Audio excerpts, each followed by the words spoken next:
Bienvenue sur Africa 24 dans cette nouvelle édition de l'Africa Tonight. Voici les titres de l'actualité.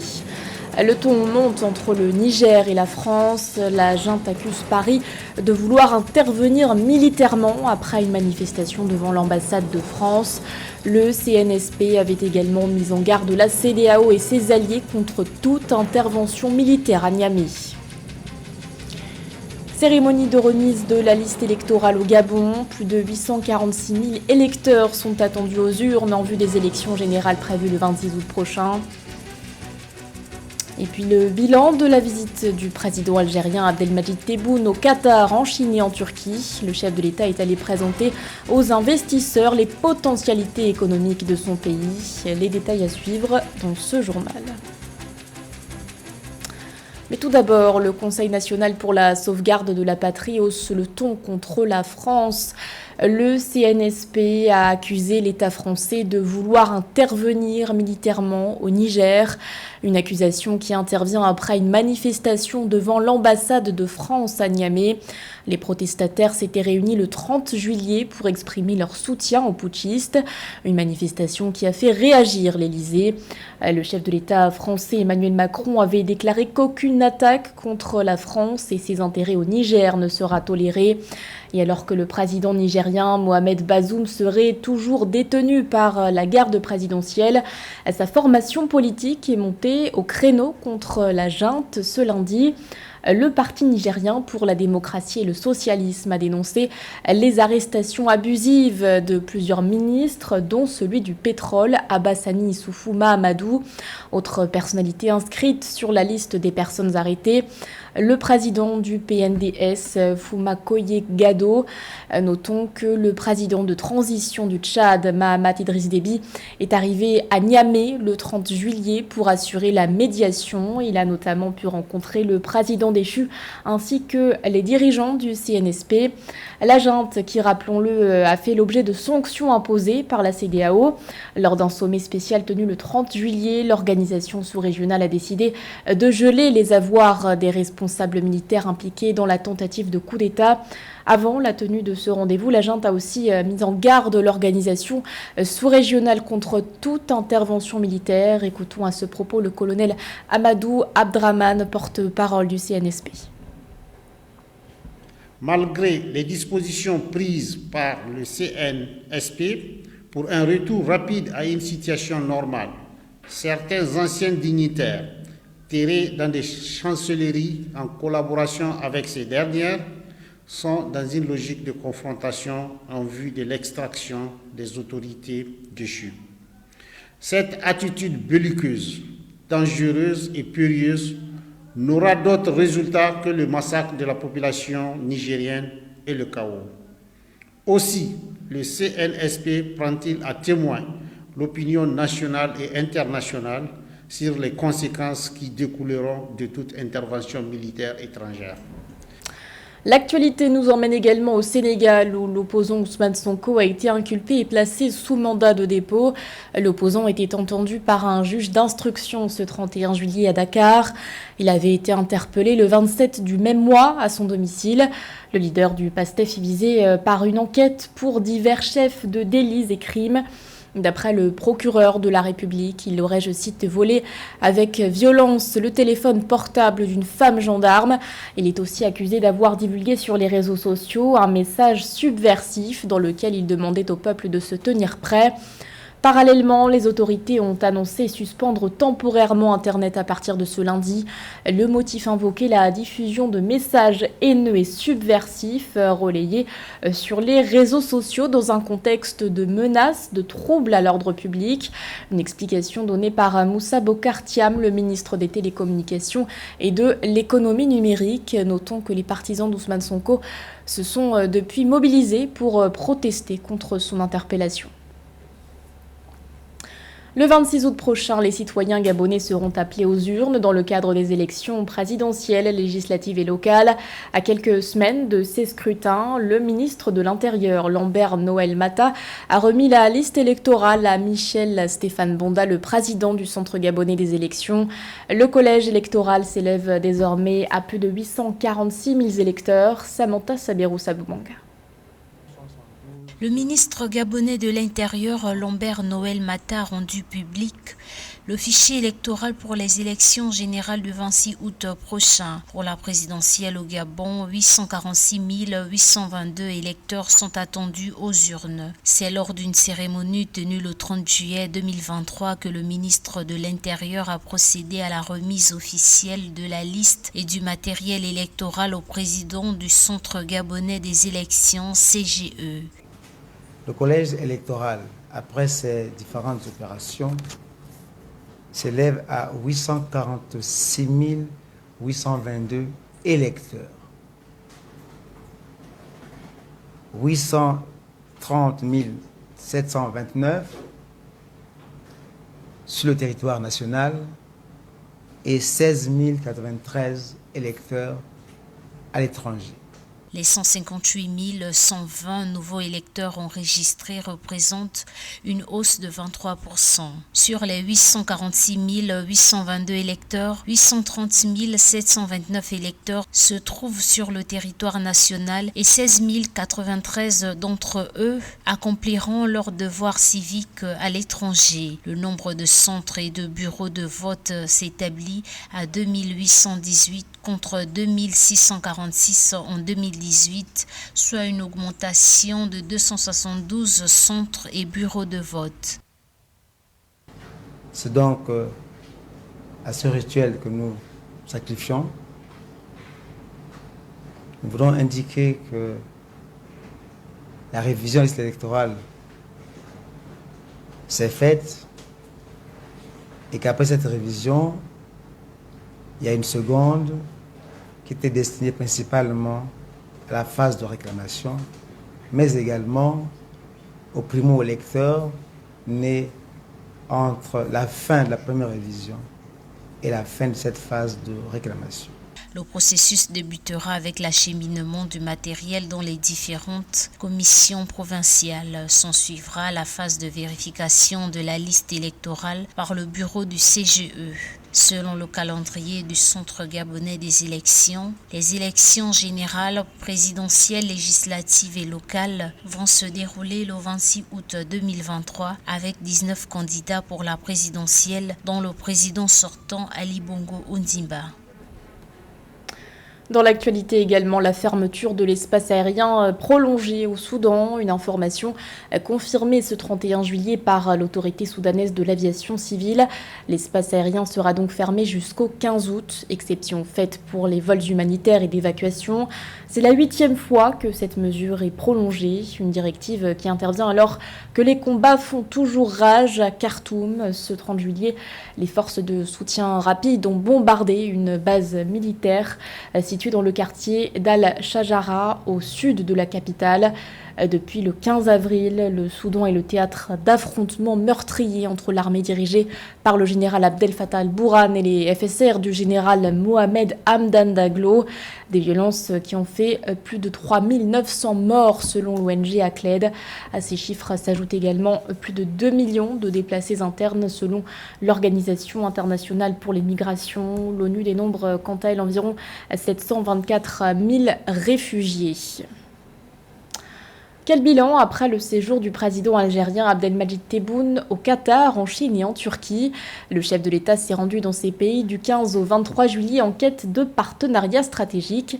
Des visites de travail et des tas synonymes d'opération séduction pour convaincre les investisseurs des potentialités et opportunités dont regorge l'Algérie. Les précisions de Gladys Mamba. Le Qatar, la Chine, la Turquie, 3 pays dans lesquels le président algérien Abdelmadjid Tebboune a effectué des visites d'État et de travail sur invitation de ses homologues.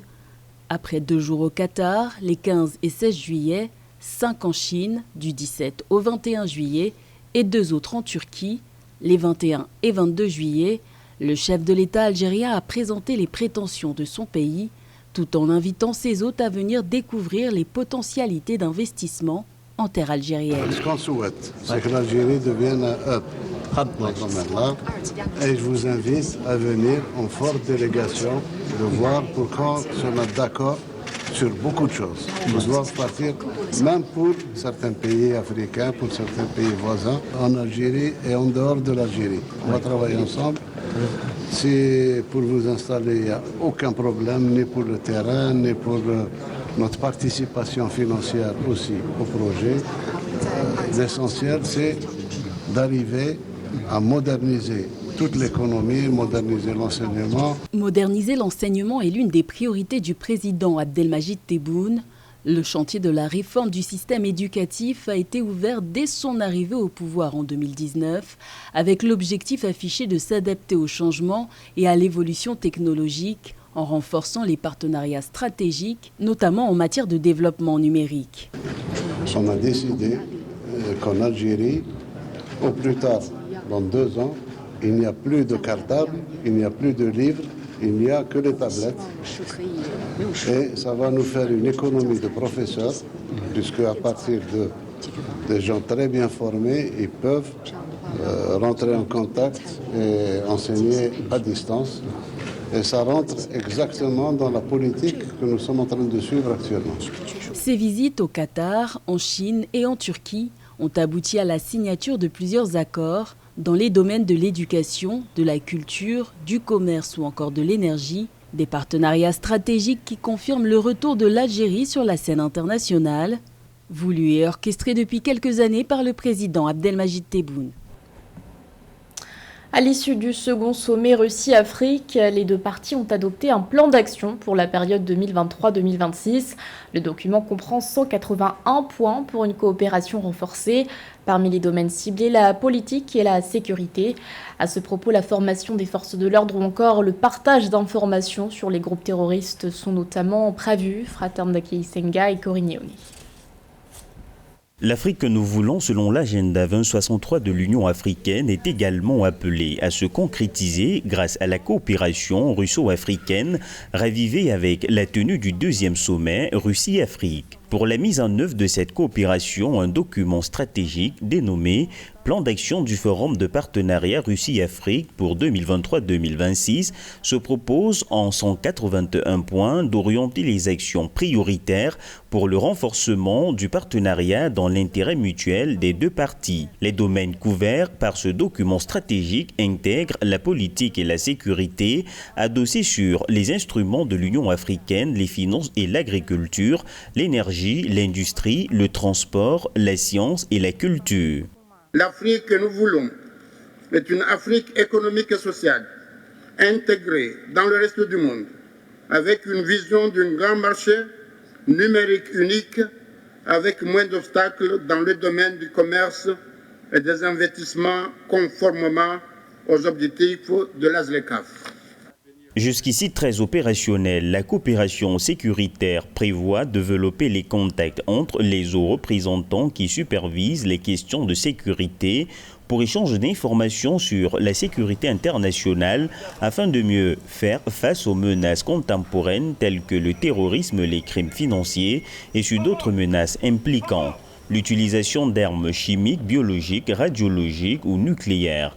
Le volet politique prévoit la tenue annuelle de la conférence parlementaire internationale Russie-Afrique, avec une coopération accrue dans le domaine de l'observation électorale mutuelle.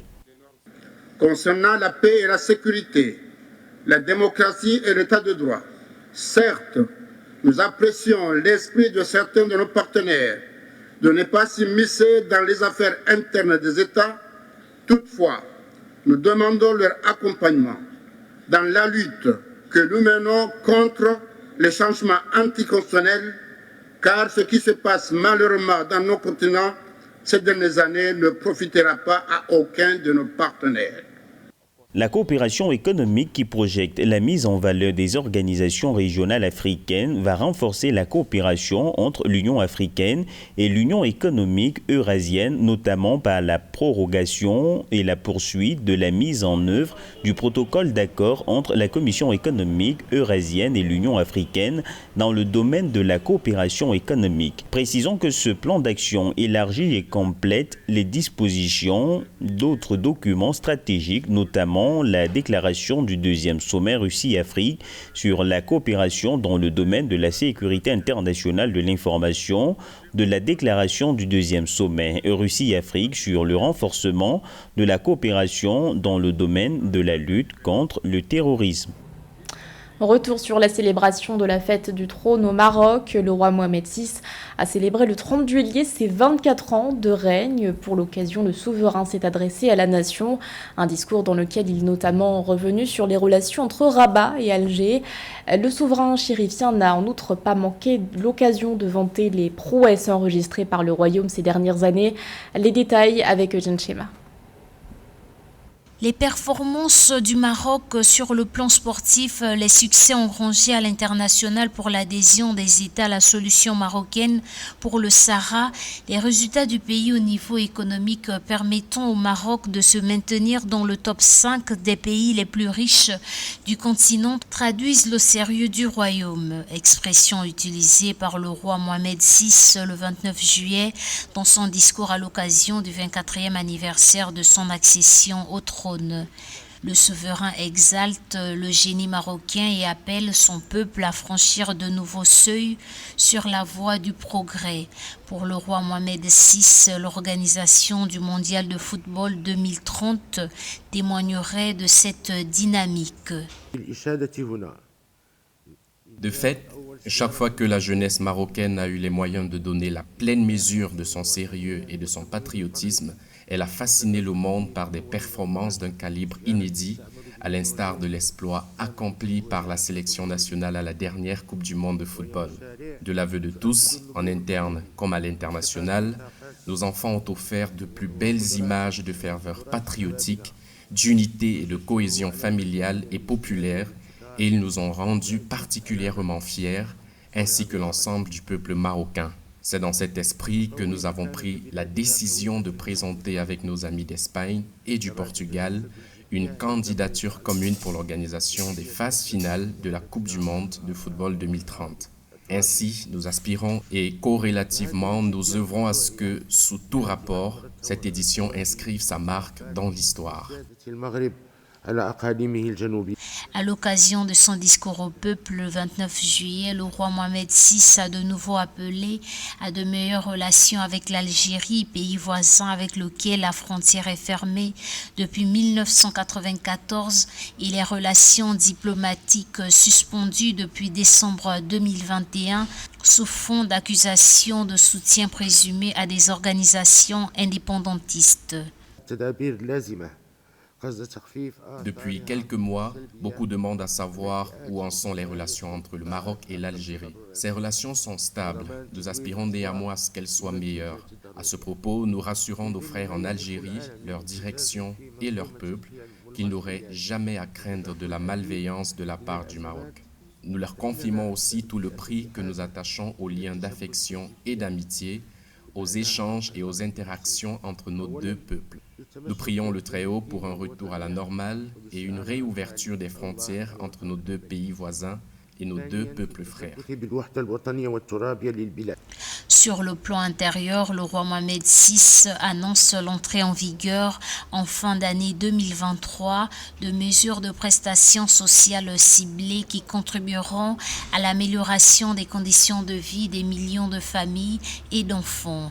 Une mesure qui participe à des initiatives pour une société marocaine plus solidaire et plus soudée. L'actualité sportive pour finir avec la qualification du Nigeria pour les 8e de finale du mondial féminin de football qui se joue actuellement en Australie et en Nouvelle-Zélande. Ce 31 juillet, les Super Falcons ont validé leur ticket après un match nul face à l'Irlande. Aucune des deux équipes n'est parvenue à trouver le chemin des filets. Logées dans le groupe B, les Nigérianes se hissent à la 2e place du classement. C'était le journal de la rédaction. Merci de votre fidélité. L'actualité continue sur Africa 24.